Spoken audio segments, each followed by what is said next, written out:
السلام علیکم ورحمۃ اللہ وبرکاتہ۔ میں ہوں محمد شکیل اور آپ دیکھ رہے ہیں پرائڈ ایجوکیشن یوٹیوب چینل۔ ناظرین، چلتے ہیں سبق کی طرف۔ سبق نمبر 14، ادغام اور اقلاب۔ سب سے پہلے میں آپ کو قواعد کی دہرائی کروا دیتا ہوں۔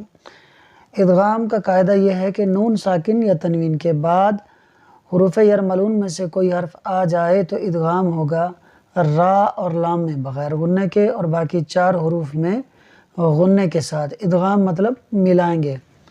اقلاب کا قاعدہ سن لیجئے کہ نون ساکن یا تنوین کے بعد حرف با آ جائے تو اقلاب ہوگا، یعنی نون ساکن اور تنوین کو میم سے بدل کر اخفا کریں گے، یعنی غنّہ کر کے پڑھیں گے۔ اقلاب کا مطلب بدلنا ہے، ادغام کا مطلب ملانا ہے، اقلاب کا مطلب بدلنا ہے۔ اب سب سے پہلے جو ہے ہم سبق کو رواں پڑھیں گے، پھر انشاءاللہ ہجے کریں گے، پھر آپ کو ایک حدیث سنائی جائے گی، ایک سوال آپ سے کیا جائے گا، ایک وظیفہ ہے جو آپ کو بتایا جائے گا۔ یہ جو 2 قواعد ہیں یہ وہی ہیں جو نے آپ کو ابھی میں نے بتایا ادغام اور اقلاب کے۔ تو میں رواں پڑھتا ہوں۔ سب سے پہلے اعوذ باللہ من الشیطان الرجیم، بسم اللہ الرحمن الرحیم۔ من یقول من ورق الجنة من یوم من ولی من مشہد من مثلہ من نصیر من نطفة من ربک من ربهم من لدنہ یکن لہ کتابا یلقاہ رجل یسعی ہدی وذکری وجوہ یومئذ۔ الحمدللہ ہم نے اس کے رواں پڑھ لیا، اب ہم اس کے ہجے کریں گے۔ میم نون یا زبر مئی، یا زبر یا، مئی یا، قاف واو پیش قو، مئی یقو لام پیش لو، مئی یقولو۔ دیکھیں نون ساکن کے بعد یا حروف یرملون میں سے ہے، لہٰذا ادغام ہوگا، یعنی ہم میم کو یا سے ملا دیں گے غنّہ کرتے ہوئے۔ تو ہم پڑھیں گے من یقول، میم نون واو زیر میوں، واو زبر وا، میوں وا، را زبر را، میوں ورا، قاف لام زیر قل، میوں ورقل، جیم نون زبر جن، نون زبر نا، جن تا زیر تی، میوں ورق الجنت۔ دیکھیے ناظرین، نون ساکن کے بعد واو حروف یرملون میں سے ہے، لہٰذا یہاں ادغام ہوگا، یعنی میم کو واو سے ملائیں گے غنّہ کرتے ہوئے۔ میم نون یا زیر می، یا واو زبر یو، من یو، میم دو زیر من، من یومن، یہاں بھی ادغام ہو رہا ہے جیسے کہ یہاں ہوا تھا۔ میم نون واو زیر میوں، واو زبر وا، میوں وا، لام یا زیر لی، میوں ولی، یا دو زیر ین، میوں ولی۔ میم نون میم زیر میم، میم شین زبر مش، میم مش، ہا زبر ہا، میم مش ہا، دال دو زیر دن، میم مشہدن۔ دیکھیں یہاں ناظرین نون ساکن کے بعد میم حروف یرملون میں سے ہے، لہٰذا یہاں ادغام ہوگا، یعنی ہم میم کو میم سے ملائیں گے غنّہ کرتے ہوئے۔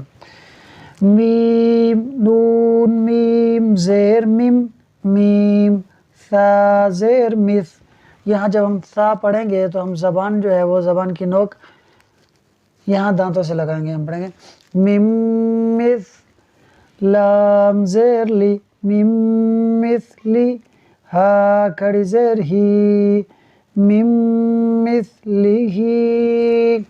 यहाँ देखिए नून साकिन के बाद मीम हुरूफ यरमलून में से है, इदगाम होगा यानी मीम को मीम से मिलाएंगे गुन्ना करते हुए। मीम नून नून ज़ेर मिन नून ज़बर ना मिन्ना, साद या ज़ेर सी मिन्ना सी, रा दो ज़ेर रिन मिन्ना सीरिन।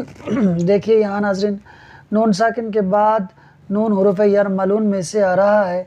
हुरूफ यरमलून 6 हैं, दोबारा बता देता हूँ, या रा मीम लाम वाव नून, ये 6 हरूफ हैं। उनमें से ये नून आ रहा है, इदगाम हो गया यानी मीम को नून से मिलाकर पढ़ेंगे गुन्ना करते हुए। मीम नून नून ज़ेर मिन नून तो पेश नुत मिन नुत, फा ज़बर फा मिन नुतफ़ा, ता दो ज़ेर तिन मिन नुतफ़तिन। देखिए यहाँ भी वही कायदा हो रहा है इदगाम का जो यहाँ हो रहा था। मीम नून रा ज़ेर मिर, रा बा ज़बर रब मिर रब, बा ज़ेर बी मिर रब्बी, काफ ज़बर का मिर रब्बी का। देखिए यहाँ नाज़रीन नून साकिन के बाद रा हुरूफ यरमलून में से है, लिहाजा यहाँ इदगाम होगा, मीम को रा से मिलाएंगे, मगर यहाँ हम गुन्ना नहीं करेंगे। मिर रब्बी का। मीम नून रा ज़ेर मिर, रा बा ज़बर रब मिर रब, बा ज़ेर बी मिर रब्बी, हा मीम ज़ेर हिम मिर रब्बिहिम। यहाँ भी इदगाम हो रहा है बग़ैर गुन्ने के, जैसे यहाँ हुआ था। मीम नून लाम ज़ेर मिल, लाम ज़बर ला मिल्ला, दाल नून पेश दुन मिल्लदुन, हा पेश हु मिल्लदुनहु। यहाँ भी नून साकिन के बाद लाम हुरूफ यरमलून में से है और यहाँ भी इदगाम होगा लेकिन बग़ैर गुन्ने के, यानी मीम को लाम से तो मिलाएंगे मगर गुन्ना नहीं करेंगे।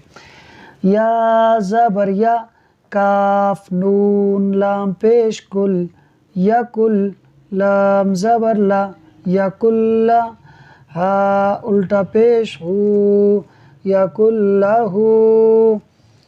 यहाँ भी देखिए नून साकिन के बाद लाम है, जैसे यहाँ था तो यहाँ भी वही इदगाम होगा जो यहाँ हुआ, यानी बग़ैर गुन्ने के।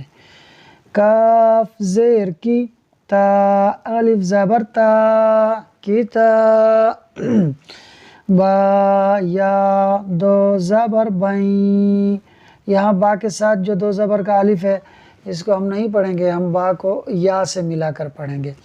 किताबई, या लाम ज़बर यल किताबई यल, क़ाफ खड़ा ज़बर क़ा किताबन यल्क़ा, हा पेश हु किताबन यल्क़ाहु। नाज़रीन यहाँ पर देखिए तनवीन है, तनवीन के बाद या हुरूफ यरमलून में से है। हमने आपको बताया था कि 2 ज़बर 2 ज़ेर और 2 पेश को तनवीन कहते हैं। तनवीन भी दरअसल हकीकत में नून साकिन ही होता है।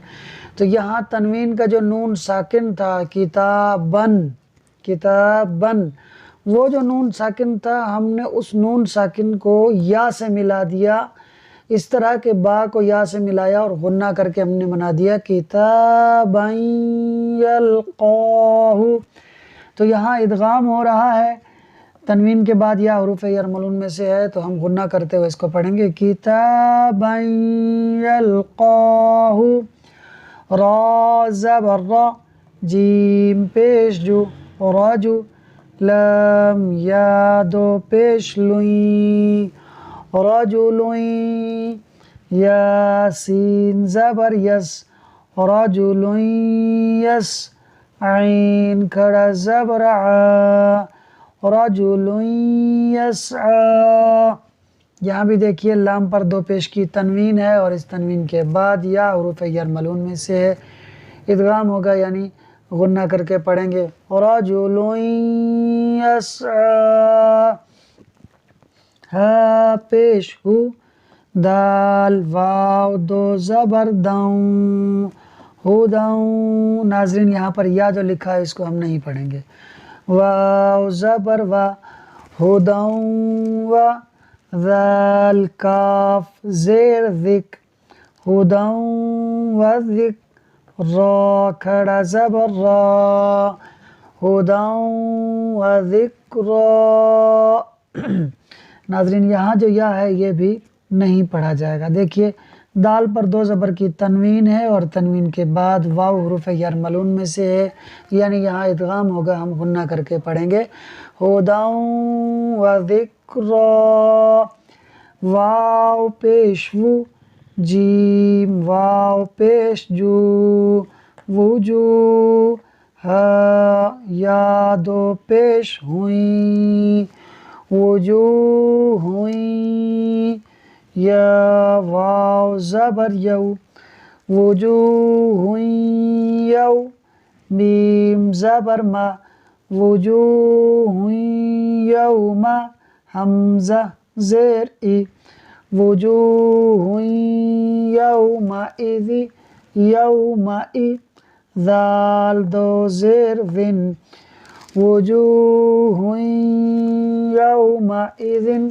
देखिए यहाँ हा के ऊपर दो पेश की तनवीन है, दो पेश की तनवीन के बाद या हुरूफ यरमलून में से है, लिहाजा यहाँ इदगाम होगा यानी हम गुन्ना करके पढ़ेंगे।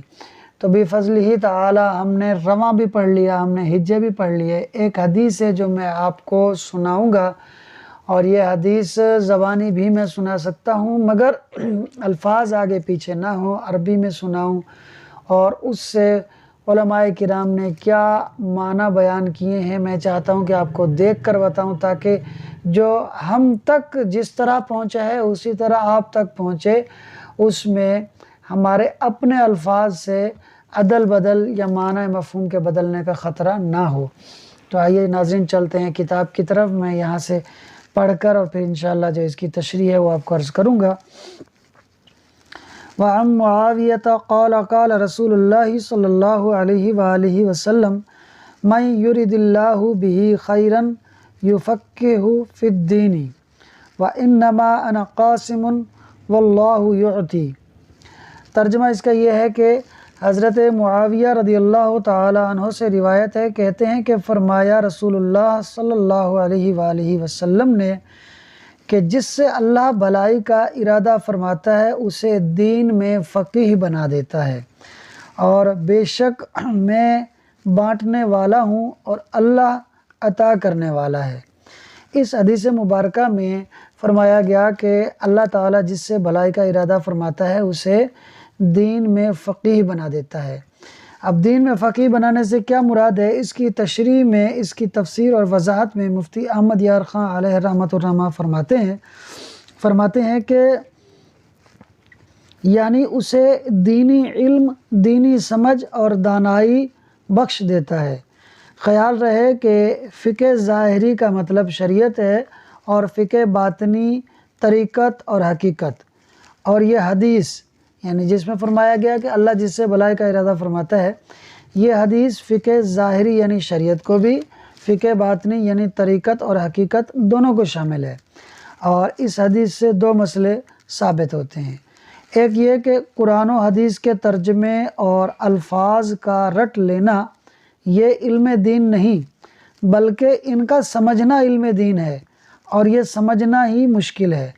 इसीलिए फ़ुक़हा की तक़लीद की जाती है, यानी इमाम आज़म अबू हनीफ़ा की तक़लीद की जाती है, इमाम शाफ़ी की, इमाम अहमद बिन हम्बल की, इमाम मोहम्मद की जो तक़लीद की जाती है वो इसी वजह से की जाती है कि अल्लाह ताला ने इनको दीन के अंदर फ़क़ीह बनाया था। इसी वजह से तमाम मुफ़स्सिरीन और तमाम मुहद्दिसीन यानी कुरान की तफ़सीर करने वाले, हदीस मुबारका की तफ़सीर करने वाले, तशरीह करने वाले, ये सब के सब दीन के जो मुजतहिद आइम्मा किराम यानी ये जो चारों आइम्मा किराम हैं इनकी तक़लीद करते हैं, और मुहद्दिसीन अपनी हदीस दानी पर नाज़ा नहीं हुए। وجہ یہی ہے کہ اللہ تعالیٰ نے جو دین کی فقاہت ان چاروں ائمہ کو دی تھی وہ ان کے علاوہ دیگر علماء، متکلمین، مفسرین کو حاصل نہ ہوئی۔ اللہ تعالیٰ فرماتا ہے کہ من یؤت الحکمت فقد اوتی خیرا کثیرا، یعنی جسے حکمت دی گئی تو اسے بہت بھلائی دی گئی۔ تو اللہ تعالیٰ کے اس فرمان میں حکمت سے مراد فقاہت ہی ہے، یعنی دین میں فقیہ ہونا ہے۔ قرآن و حدیث کے ترجمے تو یہ بڑی گہری بات کی جا رہی ہے کہ قرآن و حدیث کے ترجمے تو ابو جہل بھی جانتا تھا۔ دوسری بات یہ کہ حدیث اور قرآن کا علم جو ہے یہ کمال نہیں ہے، بلکہ ان کا سمجھنا کمال ہے۔ عالم دین وہ ہے جس کی زبان پر اللہ اور رسول کا فرمان ہو اور دل میں ان کا فیضان ہو۔ فیضان کے بغیر فرمان بیکار ہے۔ یعنی قرآن اور حدیث یوں تو جانتا ہے کہ قرآن کے الفاظ بھی پڑھتا ہے، حدیث کے الفاظ بھی پڑھتا ہے، لیکن ان کے معنی اور مطالب کیا ہیں، کیا مفہوم ہے، اگر یہ نہیں جانتا تو یہ نہ جاننے والا اس کے مقابلے میں بہت کم ہے کہ جو ان تمام چیزوں کو جانتا ہے۔